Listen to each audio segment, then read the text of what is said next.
H ニュースチャンネルへようこそ。安全で幸せな1日を。お帰りなさい。皆さんこんにちは。食品配達の経験はありますか？では、ゴースト配信メッセージについて聞いたことがありますか？これは実際のケースです。ゴーストゲートが開いた初日、深夜2時頃、突然少女の携帯にメッセージが届いた。一目見て、それが配信アプリから送られてきたメッセージであることが分かりました。メッセージは、食事がもうすぐ到着するというものでした。外に置いておきますか？疑問符？その女の子は配達を全く注文しませんでした。彼女はとても怖くなったので、すぐにアプリを開いて無郵病かどうかを確認しました。しかし、彼女には何も注文した記録がなく、デフォルトの配送専従所は会社の住所になっています。どうやって彼女の家まで届けることができるのでしょうか？数分後、再度同じメッセージが送信されました。この時、彼女は心の中でもやもやしていましたが、あまり考えすぎないように自分に言い聞かせました。それは単なるシステムエラーに違いありません。突然、彼女の犬がバルコニーで吠え始め、その後、何かがノックする音が聞こえました。鉄柵の音があまりにも大きかったので、泥棒が来たのではないかと勘違いしてしまうほどでした。その後、犬は落ち着いたので、少女は犬にピャオが見えたと言いたかったのです。ピャオが吠えなかったら大丈夫だった。この時、またメッセージが鳴り内容を読むと、なるほど。おそらくあなたにとっては、このような短編小説でしょう。これはシステムエラーですか？本当に超常現象に遭遇したかどうかはまだわかりませんが、最近この業界でフードデリバリーを行う人が増えています。Uber Eatsをやっている人もいれば、フードパンダをやっている人もいます。寒い冬も暑い夏も、こうして食べられるのは本当にフードデリバリー仲間のおかげです。家で楽しく過ごせますが、配達員の注文はすべてコンピューターでランダムに発送されるので、お金を出さなければいけないことも多いです。そこで事故が起きたり、怖い場所だということを知っていても、一番遭遇しやすい場所になってしまっているのです。緊急作業の一つ。今日は配達員に関する超自然的な話をします。この物語はスーパーナチュラルコミューンから来ています。配達員に関する超常現象の話を聞きたいですか？以下の物語は一人称で語られます。私は深夜を専門に走る正社員の配送ドライバーです。2ヶ月以上前のある日、午後10時半頃、金新ビルへの配達の注文を受けました。新ビルは物語のある建物です。30年前、大北市中山区のタイムズホテルで大火災が発生し、台湾全土に衝撃を与えた。この時19人が死亡した。12年後、この建物は2度目の火災に見舞われ、2名が死亡しました。死者負傷者61名という惨劇。火災に加えて、有名な焼き豚事件もここで起こりました。焼き豚団子事件はこんな感じだった。コウさんという女性は、タバコ中毒が原因で婚約者から離婚された。彼女は機嫌が悪くなり、遺書を書いて13階の家を出て行った。飛び降りることは考えられなかったが、地面に降りようとした時、肉団子を売っていた木という行商人を引き、その場で死亡した。しかし、恵比寿主席は応急処置を受けた後、軽傷を負っただけだった。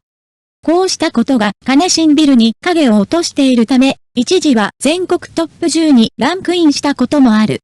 お化け屋敷この建物のストーリーを紹介したら、この建物の恐ろしさが誰でもわかるはずです。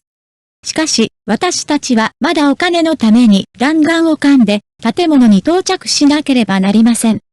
今回のご注文のお客様は12階にお住まいです。2番エレベーターに乗りました。12階のボタンを押してエレベーターに入ると、エレベーターが激しく振動し始めました。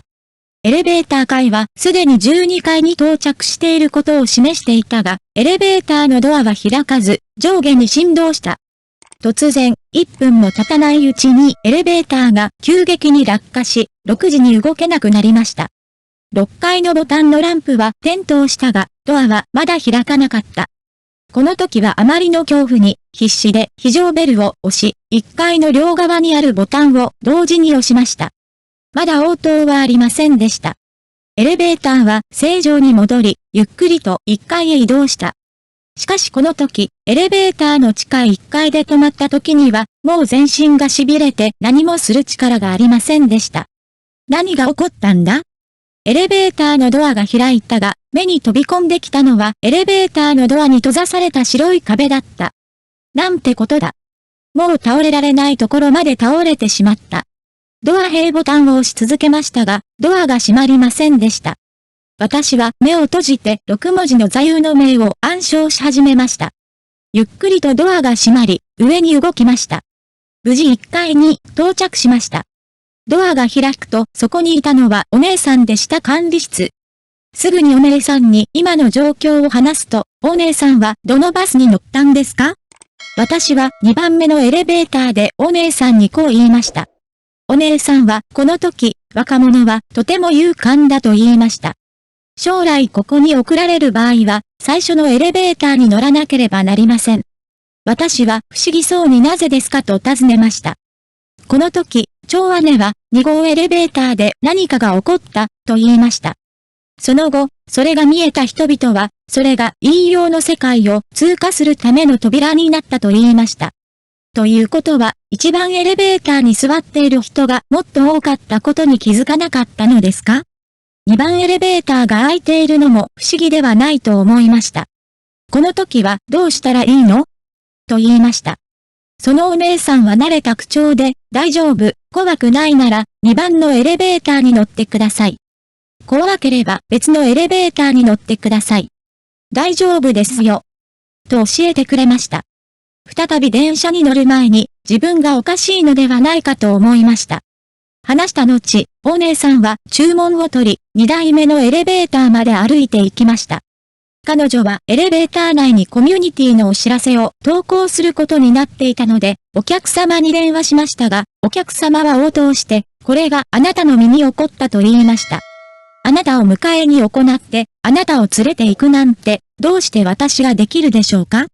別のエレベーターに乗って無事お客様の元へお届けしました。この時、階段を登って上がってこられないんですか？と言いました。私は、管理事務所のお姉さんが私に別の車に乗ってほしいということがあり得るだろうかと言いました。お客様は軽減な表情で私を見て、うちの管理事務所には女性がいないと言いました。私は、わかりました。と気づき、急いで建物を出ました。管理事務所の長姉は、エレベーター2が陰陽門だと教えてくれましたが、彼女は一人でエレベーター2に行きました。お客様からは、管理事務所に女性がいないとのことでしたが、誰にやったのですか？フードデリバリーは本当にいろんなことに遭遇します。頑固にならず、盲目な目をしないでください、としか言えません。安全が最も重要であり、欲張らないでください。次の超自然的な物語について話しましょう。あの夏の飲み物を覚えていますか？お店は葬儀場の近くにありました。売り上げを上げるために、上司は私たちに毎日葬儀場に行ってチラシを配るように言いました。その日、私たちは葬儀社から多額のお金を受け取りました。道路中毒なので、葬儀場まで自転車で行きましたが、どこに送ればよいのかわかりませんでした。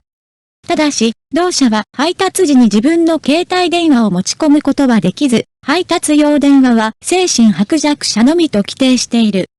葬儀場には、キリンクラブ、VIP クラブなど、様々なクラブがたくさんあります。私はここで弾丸を噛んで乗り続けるしかありません。道端に人を見かけました。彼女は中年の女性でした。私は車を止めて彼女に、調子はどうですか？と尋ねました。キリンクラブがどこにあるか知っていますか？おばさんは答えなかったのでもう一度聞くと、おばさんは手を挙げて左を指さした。私はうなずき、ありがとうと言い、車で立ち去りました。車で走り去るとき、私はバックミラーで彼女を覗きました。私の手は、まだ下ろさなかった。私は何という奇妙な人を考えていたのでしょうか？キリンホールに車で向かうとき、私はお客さんが注文したドリンクを両手に持って入りました。まず最初に目についたのは、写真に写っているのは道端に佇む中年女性だった。私の手は震え続け、彼女を揺さぶり続けました。家族はあなたがここに来てよかったと言ってくれました。あなたの飲み物は母が生前一番好きだった飲み物です。お金を集めてできるだけ早く走り去りたかったのです。お金を受け取った後、バイクに乗り、鏡を見ると写真に女性が写っていました。道端に立って笑顔で別れを告げるおばちゃん、礼儀正しいけどこんなことしないでね。緊張してしまいます。かつて台湾にハーブという台風が来ました。災害は非常に深刻で、今でもいくつかの建物が倒壊しました。まだ完全には修復されていません。我が家はレストランです。かつて地域に食料を届けたことを今でも覚えています。コミュニティは多くのエリアに分かれています。台風の影響で被害が出た地域もありました。私は修理中にバイクに乗ってこのコミュニティに行きました。食事は外に配達する必要があります。バイクに乗って地下まで行きます。地下に入ると入り口がたくさんあります。各入り口には建物番号が書かれています。番号を見つけたら、地下入り口からエレベーターに乗って、その日のうちに地下に証明を届けることができます。まだ開いていないので、地下は新参でした。バイクのヘッドライトを頼りにゆっくりと走り、行きたい建物を探しましたが、棟は見つかりませんでした。突然、階段の上に頭を抱えて座っている老人の姿が見えました。おじさんに聞いてみようと思った。私が話し終わる前に、おじさんは手で指をさして、2段の階段に行きたいんだね、と言いました。私は、ありがとう、おじさん、と言いました。私はおじさんの指示に従いましたが、そこに乗って車を止めて、登っていきました。料理を届けた後、2階に上がって階下に来て、あることに気づきました。最初から最後までたった6語しか話さなかった。おじさん、なぜこのおじさんが私の行き先を知っていたのか聞いてもいいですか？地下に着くと、照明がありませんでした。私は携帯電話の懐中電灯をつけてバイクに向かって歩きました。後で乗ったら、またおじさんに会えるだろうか、と思った。急に少し怖くなったが、車で上がった後、振り返って階段を見るかどうか迷った。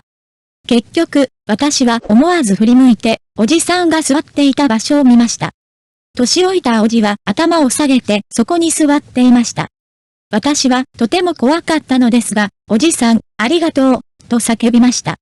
おじさんは冷静に、と答えて、私の目の前から消えてしまいました。ずっと乗って店まで帰りました。その日私は 50cc のバイクに乗っていました。125cc のバイクに乗ればよかったと思いました。早く乗りたくても早く乗れなくて、とても恥ずかしい思いをしました。ようやく店に到着した時、私はその件について上司と話し合いました。上司は私がそこで3回会ったことがあると言いました。初めては隣の建物でした。8階まで配達したかったのですが、エレベーターで上がりました。4階に着くとドアが開いた。住人がいると言いたかったのですが、誰も入ってきませんでした。特に見てみると、左右には誰もいませんでした。突然エレベーターが停止した。誰かがエレベーターから降りてくるような気がした。エレベーターに乗っていたのは明らかに私だけでした。食事を届けた後、私は階下に降りて自転車に乗って管理事務所の前を通りました。私が正しかった。彼は警備員に、お兄さん、エレベーターが壊れたんですか？と尋ねた。修理してくれる人を探そうと思ったのですが、警備員のお兄さんが、棟に行ってきたんですか？と言いました。エレベーターが4階に上がったら、自分でドアを開けますか？お兄さんってだけ言うよ。どうして知っていますか？